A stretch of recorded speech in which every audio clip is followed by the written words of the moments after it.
Hello, का हो साली जी, का हाल बा? गोड़ लगा तनी ए जीजा जी। पर साल दीदिया के घुमैले रही मेला में, आसो हमरा ना घुमाइब का? ऐसन बात बा का? त तैयार रह, आवत तनी फटफटिया लेके।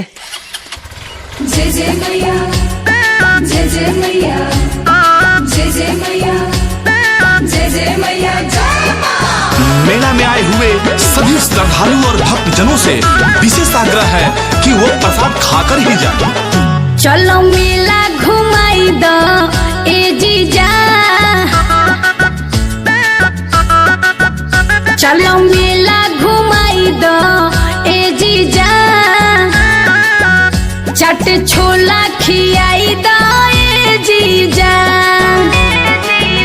चलो बड़ के चरखिया प हमके, चलो बड़ के चरखिया प हमके, तनिका सा बैठाई द ए जीजा, चलो मेला घुमाई द ए जीजा, चट छोला खियाई द ए जीजा।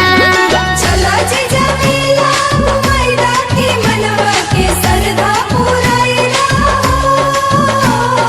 चला जीजा मेला घुमाई दा की मनवा के सरधा पुराई दा।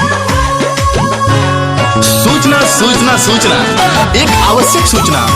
मेला में एक बच्चा गुम हो गया है जो कि अपना नाम घोलटू बता रहा है। जिन माता बहन का है वो आके पंडाल के पास से अपना बच्चा लेके जाए। जय माता दी। आई दुलरुई साली कर खुश हो, मिलवा में ढेर जनी बनम खिचूस हो, बनम खिचूस हो, बनम खिचूस हो।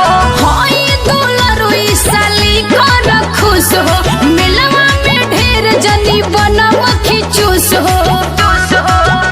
बोले गप्पा खियाई दो ए जीजा, पिपहिरी किनाई दो ए जीजा, चलो बड़ के चरखिया प हमके, चलो बड़ के चरखिया प हमके, तनिका सा बैठाई द ए जीजा, चलो मेला घुमाई द ए जीजा, चट छोला खियाई द ए जीजा। जय जय मैया, जय जय मैया, जय जय मैया, जय जय मैया, जय मां। भक्त जनों से विशेष अनुरोध है कि वो लाइन में है आके माँ का दर्शन करें। ऐ बुढ़ऊ, उन्हें कहो लाइन में चला। बड़ी भाग्य आवेला